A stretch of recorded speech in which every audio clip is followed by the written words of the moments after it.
बिस्मिल्लाहिर्रहमानिर्रहीम। हुजूर अक़दस सल्लल्लाहु अलैहि वसल्लम का ये इरशाद है कि जो मुसलमान कुरान शरीफ पढ़ता है उसकी मिसाल तरंज की सी है कि उसकी खुशबू भी उम्दा होती है और मज़ा भी लजीज। और जो मोमिन कुरान शरीफ ना पढ़े उसकी मिसाल हुजूर की सी है कि खुशबू कुछ नहीं मगर मज़ा शीरी होता है। और जो मुनाफिक कुरान शरीफ नहीं पढ़ता उसकी मिसाल हंसल के फल की सी है कि मज़ा कड़वा और खुशबू कुछ नहीं। और जो मुनाफिक कुरान शरीफ पढ़ता है उसकी मिसाल खुशबूदार फूल की सी है कि खुशबू उम्दा और मज़ा कड़वा। अब जहन में ये आता है कि फ़र्क कलाम पाक के पढ़ने और ना पढ़ने में सहूलत आ जाए, वरना ज़ाहिर है कि कलाम पाक की हलावत और महक से क्या नस्बत।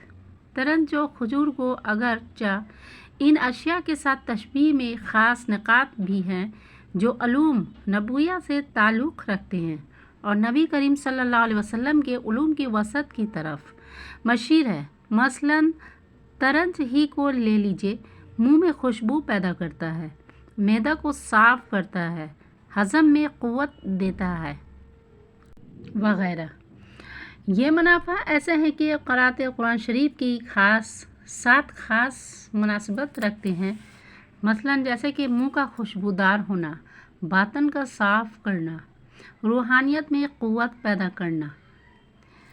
ये मुनाफ़ा तलावत में है जो पहले मुनाफ़ा के साथ बहुत ही मशाबहत रखते हैं। एक ख़ास असर तरंज में ये भी बतलाया जाता है कि जिस घर में तरंज हो वहाँ जिन नहीं जा सकता। अगर ये सही है तो फिर कलाम पाक के साथ ख़ास मुशाबहत है। बास अतबा से मैंने सुना है कि तरंज से हाफिज़ा भी कवी होता है और हज़रत अली करमुल्लाह वजह से अहया में नक़ल किया है कि 3 चीज़ें हाफिज़ा को बढ़ाती हैं। नंबर 1 मिसवाक और रोज़ा और तलावत कलाम अल्लाह शरीफ की। अबू दाऊद की रिवायत में इस हदीस के ख़त्म पर एक और मज़मून नहायत ही मुफीद है कि बेहतर हमनशी की मिसाल मुश्क वाले आदमी की सी है कि अगर तुझे मुश्क ना मिल सका तो उसकी खुशबू तो कहीं गई नहीं।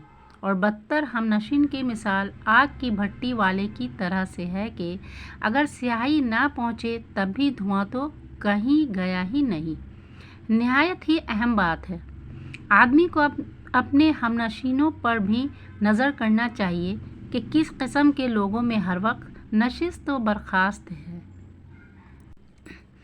कुरान शरीफ का माहिर वो कहलाता है जिसको याद भी खूब हो और पढ़ता भी खूब हो, और अगर मुआनी हो मुराद भी कादिर हो तो फिर क्या कहना। मलाइका के साथ होने का ये मतलब है कि वो भी कुरान शरीफ के लौह महफूज से नकल करने वाले हैं और ये भी इसका नकल करने वाला और पहचानने वाला है।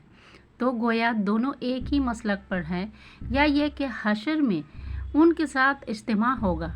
अटकने वाले को दोहरा अजर, एक इसकी क़रात का, दूसरा उसकी मशक्क़त का, जो इस बार बार के अटकने की वजह से बर्दाश्त करता है।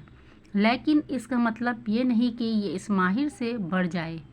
माहिर के लिए जो फजीलत इरशाद फरमाई गई है वो इससे बहुत बढ़कर है। मखसूस मलाइका के साथ इसका इज्तिमा फरमाया है, बल्कि मकसूद यह है कि उसके अटकने की वजह से इस मशक्क़त का अजर मुस्तकिल मिलेगा। लिहाजा इस उज़र की वजह से किसी को छोड़ना नहीं चाहिए। मुल्ला अली कारी ने तबरानी और बैहक़ी की रिवायत से नकल किया है कि जो शख्स कुरान शरीफ पढ़ता है और वो याद नहीं होता तो इसके लिए दोहरा अजर है, और जो इसको याद करने की तमन्ना करता रहे लेकिन याद करने की ताकत नहीं रखता मगर वो पढ़ना भी नहीं छोड़ता तो हक़ ताला शाना उसका हफ़ाज़ नबी के साथ हशर फरमाएंगे।